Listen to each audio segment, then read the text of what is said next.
In this troubleshooting guide video, I will explain the most common reasons why the bevel modifier isn't working on your object and how you can fix it.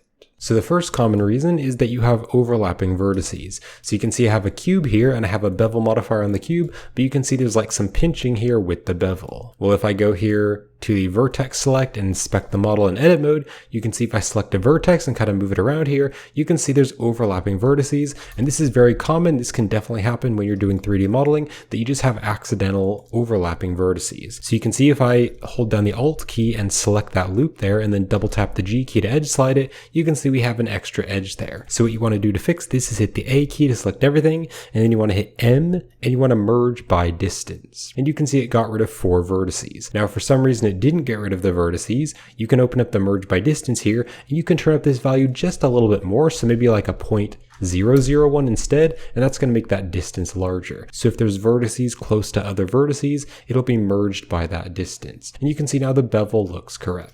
Now the second common reason is if the vertices are too close to each other, and this is very similar to overlapping vertices. So this is where the vertices are just really close to each other, but not exactly overlapping. So you can see in this example here, I have a cube and there is a bevel. If I zoom in really close, you can see that bevel, but if I try to make the amount bigger, I can't make it any bigger, I can only make it smaller. Well, if I go into edit mode, you can see there's this loop here, and so there's this edge, which is really close. So you can see if I just zoom into this edge, and then try to change the amount here, the amount can't get any bigger than these 2 vertices, because these 2 vertices are close to each other. Well, if I were to select these 2 vertices, let's zoom in closer again, if I bring the vertices back here along this axis, so bring it back along the x-axis, now you can see the bevel gets larger. But if I bring this closer and closer, you can see I'm basically forcing the bevel to get smaller and smaller, because again, the bevel can't get any bigger than these 2 vertices. So if there's any vertices or edges which are really close to another edge, you're going to want to bring it back a bit. Now before I continue with the other troubleshooting steps, I want to let you know about my photorealistic interior creation course.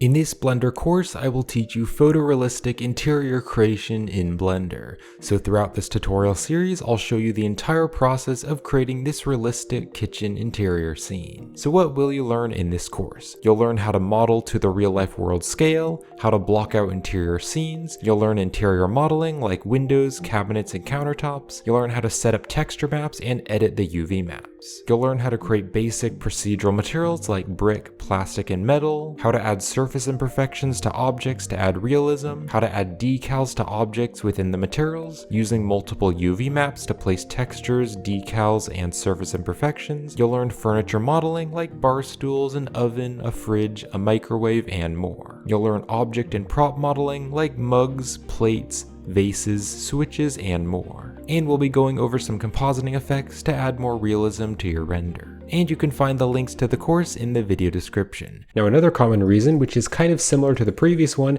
is that the edge angles can be too small. So if I go into edit mode here, let's just zoom in. So you can see I have this like interesting shaped cube and I added like a manual bevel here. And you can see if I zoom in here, there's kind of like some weird warping of the bevel. And also again, the bevel is really small. So if I just try to drag this amount bigger, I can't actually drag the bevel any bigger. Well, if I go into edit mode and then select this vertex here, if I bring this vertex over on the x-axis, now you can see it's becoming bigger. So in this case, it doesn't actually have to do with the distance between these 2 vertices. The problem is that this edge is like really slanted and it's really close to this edge. So because these 2 edges were close to each other, it's basically like pinching the bevel right here. But if I move this apart and kind of have better topology, I can clearly see the bevel on that edge. And what you can also do is hit the K button for the knife tool, and you can use the knife tool and like cut loops. So click there, hit enter, and then use the knife tool again by hitting K, click there, and hit enter. And the knife tool is really useful for kind of fixing topology and fixing these edge loops if the edge loops are kind of messed up.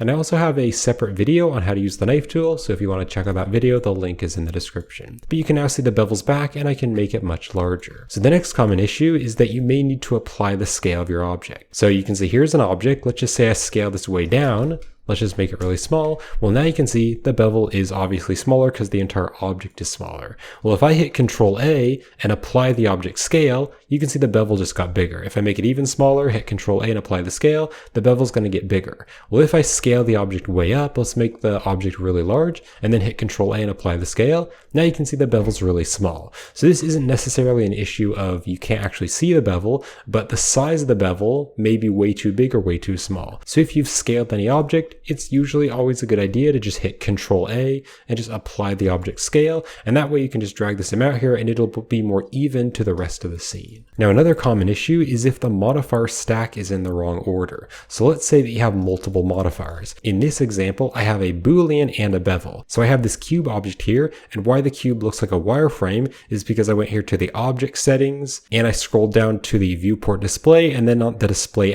as, it's set to solid on default, but I just changed it to wire. So it's still a solid mesh, but I can just see through it. Well, I added a boolean so I can cut into this other cube. But you might be wondering why the bevel isn't on these edges right here. So what's happening in this example is it's adding the bevel modifier first because the bevel is on top of the modifier stack. Then after that, we're adding the boolean, but the boolean is added after the bevel. Well, you can easily switch the order of the modifiers by clicking here on these little dots, and you can click and drag it up. So if I click and drag it up, now you can see it's first going to add the boolean. So then once we add the bevel, this is the mesh that the bevel can see. So you can see once it adds it to these edges. So you can see now I can move that boolean around and the bevel is showing up on those inner edges. So the same thing can happen for a subdivision surface modifier. So you can see if I switch it, you can see we're adding a bevel first, and then after that we're adding the subdivision surface to kind of smooth out the edges and make it really smooth. Well, if I add the subdivisions first, we're subdividing it. So here's what it looks like with just the subdivision surface, and I can even turn the levels viewport up if I want to.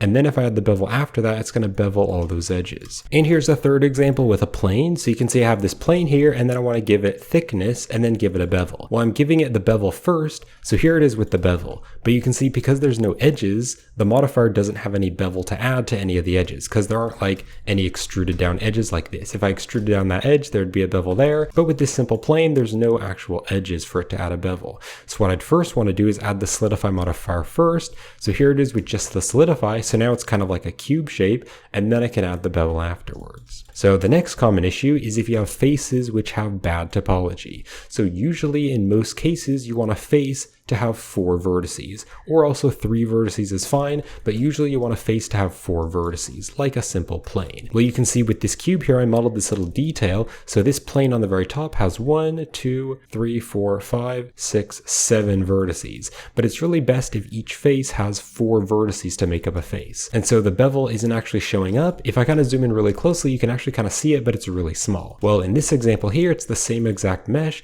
but you can see the bevel showing up, and that's because in edit mode, you can see I cut into the mesh and I made the faces a lot better topology. So you can see this face here has like 4 vertices, this face here has 4 vertices, and then this face here has 4 vertices. So basically the edge loops are going all the way around, and so this is better topology. So how do you do this? Well, if you go into edit mode, you can hit the K button for the knife tool. And then what you can do is you can click somewhere on a vertex. So I'm going to click there. Then what I'm going to do is just like click there, and then I'll hit the enter button. Then I'm going to hit the K for the knife tool again, and I'll click there, and I'll like click here. And then it would probably be best if like I had this loop go down here, and then you can see where it connects up. It connects up to this edge. So I'll have it connect up to this edge and then hit enter. And you can see now already the bevel's back. One more thing that would make the topology better is if I hit K for the knife tool, let's click here, and then click in that corner and hit enter. So now I believe every single face of this mesh has 4 vertices making up the face. So that's better topology. And again, you can check out my video on how to use the knife tool with the link in the video description. So another common issue why a bevel might not be showing up is because of the limit method.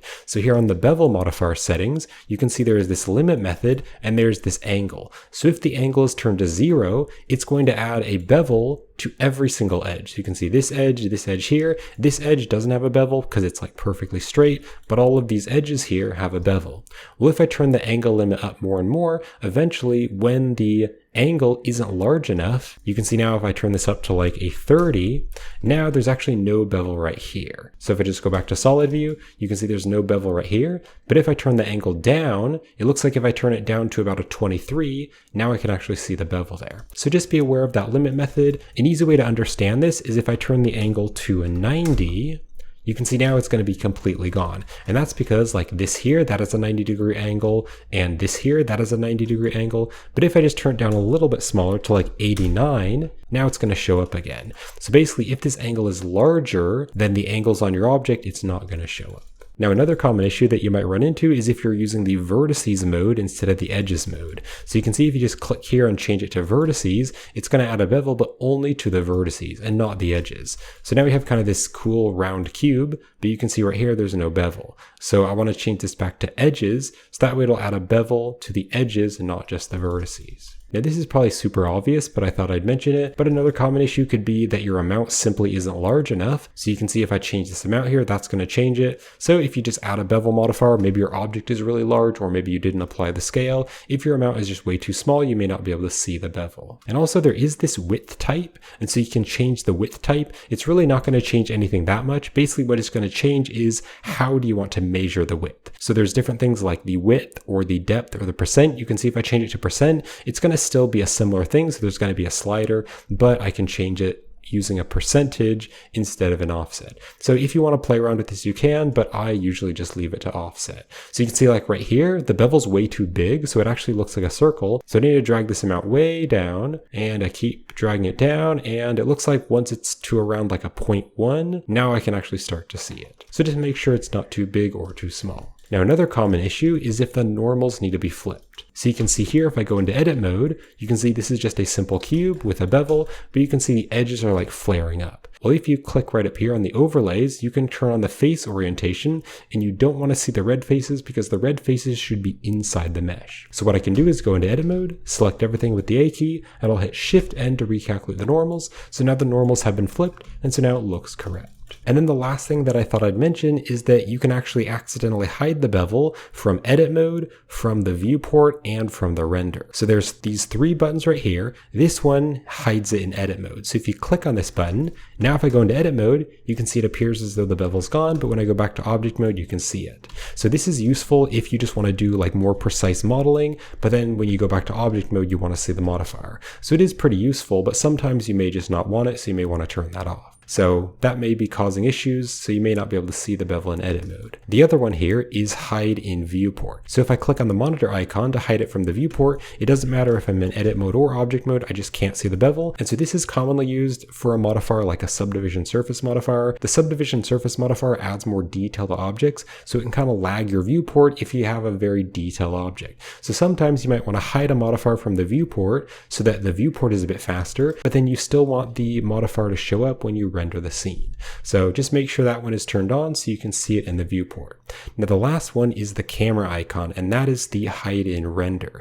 So if I turn this off, nothing is going to appear to change, but if I were to actually render the image, then the bevel would be disappeared. So I'm just going to add a camera. I'll place the camera right here and give it a quick render, and you can see the bevel is disappeared from the cube. You can see there's like a sharp edge there and it's not round, whereas if I go back out here, you can clearly see there's a round edge from the bevel. So just make sure those three settings are turned on: the edit mode, the viewport, and the render. So those are some common reasons why the bevel modifier might not be working and how to fix it. And you can check out my Blender Quick Tips playlist to watch more of my quick tips. You can also check out my 3D modeling for beginners tutorial if you'd like to learn more about 3D modeling. And if you'd like to learn about more of the modifiers in Blender, I also have a modifiers for beginners tutorial. So all the links are in the video description. So I hope you found this helpful, and thank you for watching.